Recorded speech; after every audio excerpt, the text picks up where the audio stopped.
আচ্ছা, ঠিক আছে। চলো আমরা হচ্ছে ৩ সংখ্যারই আরেকটা গল্প করি। সেটা হচ্ছে কিরকম, এইটা দেওয়া হলো।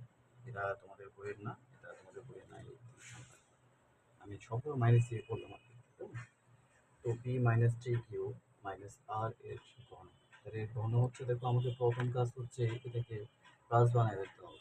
কারণ আমি সূত্রে শিখেছি কি a plus b plus c, দেখো আমি এখানে কি শিখেছি a plus b plus c whole cube, ঠিক আছে না? কারণ আমার এখানে আছে কি a minus b minus c, এখন আমি তো এটা শিখি না, এই জন্য আমাকে আগে সূত্র বানাতে হবে।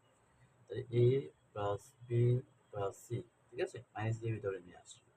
এবার দেখো, তাহলে আমাদের সূত্র কি জানি, a cube plus b cube plus c cube plus 3a square b plus 3ab square plus 3a square b square c plus 3bc square plus 3c square a plus 3c a square plus 6abc। দেখো আমি কিন্তু এইখানে একটা জিনিস তোমাকে যদি লিখে দিই, a সমান কিন্তু আমি কি ধরেছি 2b, b সমান হচ্ছে মাইনাস 3 কিউব, c সমান হচ্ছে মাইনাস আর, এটা আমরা ধরেছি। কেমন? তুমি যখন a হিসাব করবে তখন a এর মানটা বসাবো, b যখন হিসাব করবে তখন b এর মানটা বসাবো। এটা অবশ্যই গুরুত্বপূর্ণ, ঠিক আছে? আচ্ছা দেখো, এরপরে হচ্ছে আমরা এটা হিসাব করে দেবো। তাহলে কত হয়, a p কিউব মাইনাস, দেখো মাইনাসের উপর বিজোড় সংখ্যা আমরা পর্ব নম্বর 2 বলেছিলাম যে মাইনাসের উপর জোড় সংখ্যা থাকলে সেটা প্লাস হয়ে যায়, মাইনাসের উপর যদি বিজোড় সংখ্যা থাকে সেটা কি হয়ে যায়, মাইনাস হয়ে যায়।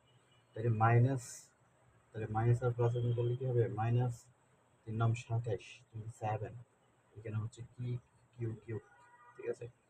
এখানেও দেখো তাহলে মাইনাস আর কিউব, এখানে দেখো মাইনাস আর প্লাস গুণ করলে কি হবে, মাইনাস, ঠিক আছে না?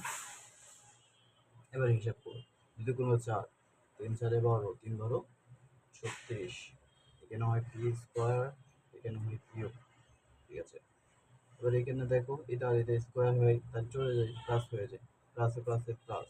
ওকে, 3 × 9, 3 × 9 = 27, 27 × 54, 54 পি কিউ স্কোয়ার, ঠিক আছে? এবার এটাই আসো প্লাস, এখানে দেখো মাইনাসের উপরে স্কোয়ার আছে, তাহলে এটা প্লাস হবে, আবার এখানে মাইনাস আছে, তাহলে মাইনাস গুণ প্লাস কি হবে, মাইনাস, আবার মাইনাস গুণ প্লাস মাইনাস হবে। এবার দেখো 3 × 9, 3 × 9 3 × 9 = 27, এখানে কি আসে, কিউ স্কোয়ার, আর এখানে হচ্ছে আর, ঠিক আছে? এরপরে এখানে দেখো মাইনাস, এটা মাইনাস প্লাস হয়ে যাবে, তাহলে এই মাইনাস আর এই প্লাস গুণ করলে কি হবে, মাইনাস হবে। 3 × 9 9, তারপর হচ্ছে Q R square, Q R square, এরপরে এটা দেখো প্লাস, এটা প্লাস হয়ে যাবে, তাহলে এটা প্লাস থাকবে, 3 × 6 আর স্কোয়ার বি, আর স্কোয়ার, এটা গেছে প্লাস, এটা দেখো এখানে মাইনাস এখানে প্লাস, গুণ করলে কি হবে, মাইনাস। 0 × 4, 3 × 4 = 12, 12 পিয়ার, ঠিক আছে? এবার এখানে দেখো মাইনাসে মাইনাসে প্লাস, প্লাসে প্লাসে আবার প্লাস, তাহলে কি হয়, 3 × 6 = 636, এখানে পি কিউ আর, এ হচ্ছে আমাদের আজকের পড়ব, ঠিক আছে? এটা খুবই গুরুত্বপূর্ণ এবং এটা পরীক্ষায় আসার মতো অবশ্যই আসে। যদি কেউ না করে থাকো করে ফেলো, কেমন? কারণ এটা পরীক্ষার খাতায় দেখবা যে তুমি চলে আসছে। এটা আমাদের পর্ব নম্বর হচ্ছে 12 ছিল, আর 4.2 এর জন্য পর্ব নম্বর 2। খুবই গুরুত্বপূর্ণ একটা বিষয় ছিল, ঠিক আছে? ঠিক আছে, কেমন হয়েছে বললো, আর তোমরা বাসায় করবে, না করলে কিন্তু এটা বোঝা যাবে না। ঠিক আছে, সবাই ভালো থেকো, সুস্থ থেকো, একবার দেখে নাও, আর কোনো সমস্যা থাকলে জানাও, ইনশাআল্লাহ স্যার করে দিবেন। ঠিক আছে, ভালো থেকো সবাই, একবার স্ক্রিনশট নিয়ে রাখো, আর হচ্ছে তুমি বাসায় করো, ঠিক আছে?